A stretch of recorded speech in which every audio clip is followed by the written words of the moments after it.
दोस्तों, कार्तिक महीने की कृष्ण पक्ष की एकादशी को रमा एकादशी के नाम से जाना जाता है।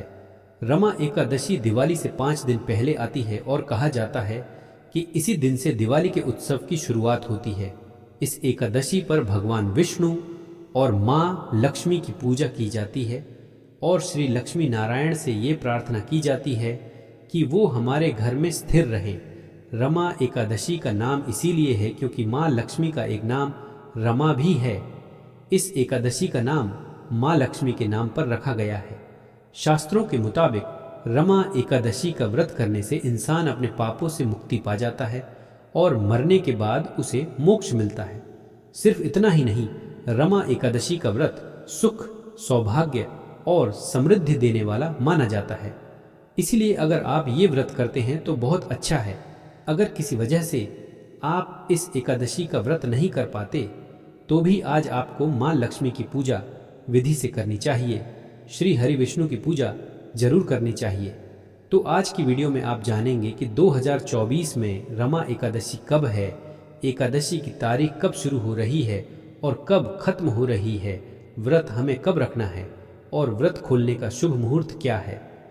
रमा एकादशी के दिन हमें भगवान श्री हरि विष्णु और माता लक्ष्मी की पूजा कैसे करनी है ताकि हमारी कोई भी इच्छा भगवान श्री हरि विष्णु और माता लक्ष्मी की कृपा से पूरी हो सके, व्रत का पूरा फल हमें मिले और अगर बिना व्रत के भी हम पूजा करें तो हमारी पूजा का पूरा फल हमें मिले। इसके लिए आज क्या खास करना चाहिए, ये सारी जानकारी मैं आज की वीडियो में शेयर करने वाली हूँ।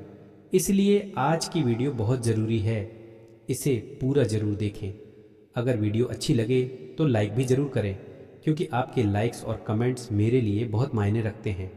यही एक तरीका है जिससे मुझे पता चलता है कि आपको ये वीडियो पसंद आ रही है और ये आपके लिए फ़ायदेमंद है। तो अगर वीडियो अच्छी लगे तो लाइक करना मत भूलिए।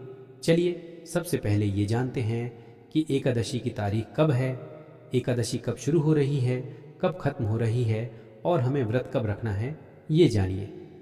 कार्तिक मास की कृष्ण पक्ष की एकादशी 27 अक्टूबर को सुबह 5:02 पर शुरू होगी और 28 अक्टूबर को सुबह 7:51 पर खत्म होगी। एकादशी का व्रत हमेशा सूर्योदय के समय ही रखा जाता है। ऐसे में दोनों ही दिन आपको सूर्योदय के समय एकादशी की तिथि मिल रही है। 27 अक्टूबर को भी सूर्योदय के समय एकादशी है और 28 अक्टूबर को भी। लेकिन 28 अक्टूबर 2024 यानी सोमवार के दिन भी एकादशी होगी। व्रत करना बहुत अच्छा माना जाएगा क्योंकि इस दिन द्वादशी के साथ एकादशी है जो सबसे शुभ मानी जाती है। ये व्रत 2 दिन तक किया जाएगा। कई भक्त 27 अक्टूबर को भी ये व्रत करेंगे और कुछ भक्त 28 अक्टूबर को भी इसे रखेंगे। आप जिस समुदाय या गुरु परंपरा से जुड़े हैं उसके हिसाब से आप ये व्रत कर सकते हैं। अब जानते हैं कि रमा एकादशी व्रत का पारण हमें कब करना है। तो सुनिए, एकादशी व्रत का पारण द्वादशी तिथि में किया जाता है और द्वादशी तिथि शुरू हो चुकी है।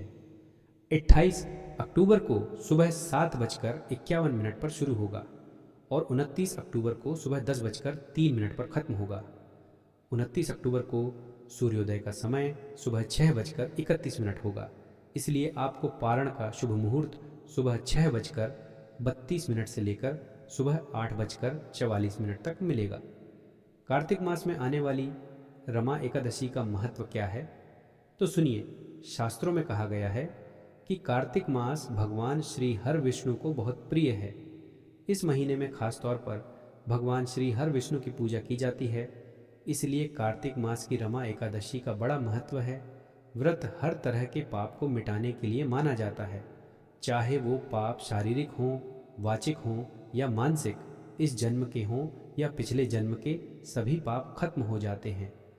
रमा एकादशी पर श्री लक्ष्मी नारायण यानी श्री हरि विष्णु और महालक्ष्मी की पूजा होती है। कहते हैं कि इस एकादशी का व्रत करने से बड़े पाप जैसे ब्रह्म हत्या भी मिट जाते हैं। सौभाग्यवती औरतों के लिए तो ये व्रत एक तरह का वरदान है। इस व्रत को रखने से सुख और सौभाग्य मिलता है जैसे दीपावली के दिन मिलता है। जब एकादशी का व्रत आता है तो जैसे दिवाली पर हम माँ लक्ष्मी की पूजा करते हैं, वैसे ही अगर हम एकादशी से ही माँ लक्ष्मी की खास पूजा शुरू कर दें तो माँ लक्ष्मी हमारे घर में दिवाली तक अपने चमत्कार दिखा देती है। मतलब आप यह महसूस कर पाते हैं कि आपके घर में महालक्ष्मी की कृपा हो गई है। इसके लिए एकादशी से ही महालक्ष्मी और श्री हरि विष्णु की संयुक्त पूजा खास तौर पर शुरू कर देनी चाहिए और एकादशी से एक दिन पहले यानी दमी तिथि के दिन शुद्ध और सात्विक खाना लेना चाहिए।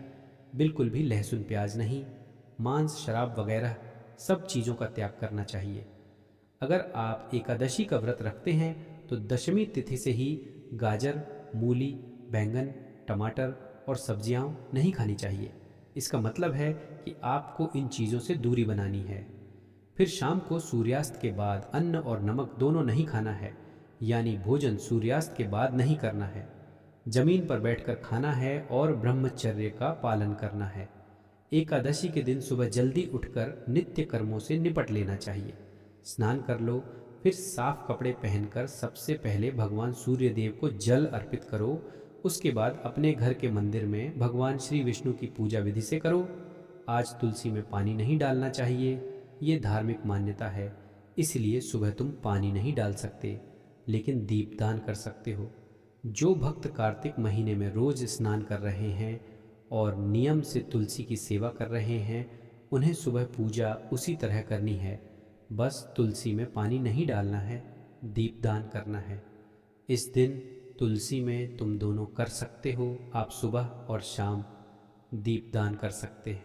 सुबह तो हम ब्रह्म मुहूर्त में दीपदान करते हैं और शाम को सूर्यास्त के समय। अगर आपके घर के आसपास कोई पीपल का पेड़ है तो उसकी पूजा भी कर सकते हैं। आपके आसपास भगवान श्री हरि विष्णु का कोई मंदिर हो, जैसे श्री राम का, कृष्ण का या शिव जी का, तो वहां जाकर पूजा और दीपदान करना चाहिए। ये सब आप शाम को भी कर सकते हैं। और अगर सुबह ब्रह्म मुहूर्त में मतलब सूर्योदय से पहले मंदिर जा पाते हैं तो वो भी अच्छा है, तो सुबह भी कर सकते हैं। जो भक्त रमा एकादशी का व्रत रखते हैं उन्हें व्रत का संकल्प लेना जरूरी है। अपने हाथ में जल और फूल लेकर व्रत का संकल्प लीजिए कि आज आप रमा एकादशी का व्रत कर रहे हैं। भगवान से प्रार्थना कीजिए कि वो आप पर कृपा करें और आप यह व्रत बिना किसी रुकावट के पूरा करें। अगर पूजा पाठ में कोई भूल हो जाए तो भगवान से माफी मांग लीजिए। इसके बाद आपके हाथ में जो सामग्री है उसे भगवान के चरणों में अर्पित कर दीजिए। फिर आपको विधि विधान से भगवान श्री विष्णु की पूजा करनी है। अगर आपके पास शालिग्राम की शिला है तो आप उनका अभिषेक कर सकते हैं। लड्डू गोपाल जी हैं तो उनका भी अभिषेक कर सकते हैं। अगर आपके पास फोटो है तो उसकी भी पूजा कर सकते हैं। भगवान श्री विष्णु का अभिषेक करने के बाद उन्हें पीले कपड़े पहनाइए और पीले चंदन से उनका श्रृंगार कीजिए। फिर जो भी चीजें आपके पास हैं उन्हें भोग के रूप में अर्पित कर सकते हैं। धूप, दीप, अक्षत, फूल आदि अर्पित करके भगवान श्री हरि विष्णु की पूजा विधि से कीजिए। इसके बाद वहीं बैठकर भगवान श्री हरि विष्णु के सामने आपको मंत्र का जप कम से कम 108 बार करना चाहिए, जैसे ओम नमो भगवते वासुदेवाय नमः। इसके अलावा अगर आपके पास थोड़ा टाइम है तो भगवत गीता का पाठ या विष्णु सहस्त्र नाम का पाठ भी कर सकते हैं या गजेंद्र मोक्ष का पाठ भी। आप अपनी इच्छानुसार किसी भी मंत्र का जप कर सकते हैं। हर एकादशी पर श्री हरि विष्णु और महालक्ष्मी की पूजा की जाती है, लेकिन इस समय जो कि कार्तिक मास है ये पूजा और भी खास है। अगर आप रमा एकादशी पर पूजा कर रहे हैं तो और भी अच्छा है। खास करके विधि विधान से माँ लक्ष्मी को लाल फूल चढ़ाइए, भगवान श्री विष्णु को पीले फूल चढ़ाइए।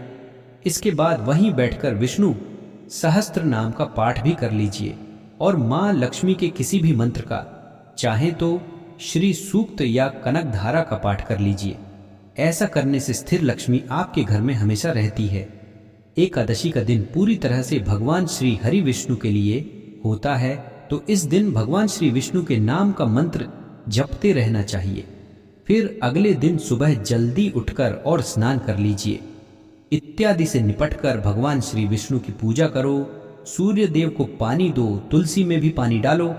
इसके बाद जो भी शुद्ध और सात्विक खाना बनाओ, सबसे पहले भगवान को भोग लगाओ। फिर ब्राह्मण के लिए अगर चाहो तो ब्राह्मण को घर बुलाकर खाना खिला सकते हो। या फिर खाने की कच्ची चीज़ें निकालकर दान के लिए रख दो। दक्षिणा जरूर रखो, इसमें अपनी इच्छा के हिसाब से जितनी भी दक्षिणा या सामग्री देना चाहो दे सकते हो। फिर शुभ मुहूर्त में तुम्हें खुद भी पारण करना चाहिए। तो दोस्तों, ये है आज की वीडियो जिसमें रमा एकादशी व्रत से जुड़ी बातें हैं। मैंने पूरी जानकारी आपसे शेयर की है। उम्मीद है आपको ये फायदेमंद लगेगी। अगर वीडियो अच्छी लगी हो तो लाइक ज़रूर कीजिए, ज़्यादा से ज़्यादा शेयर कीजिए, और अगर आप चैनल पर पहली बार आए हैं तो सब्सक्राइब करके बेल आइकन दबाना मत भूलिए। अगर आपको आज की वीडियो पसंद आई है तो अगली वीडियो में मिलते हैं। तब तक के लिए जय श्री राधे।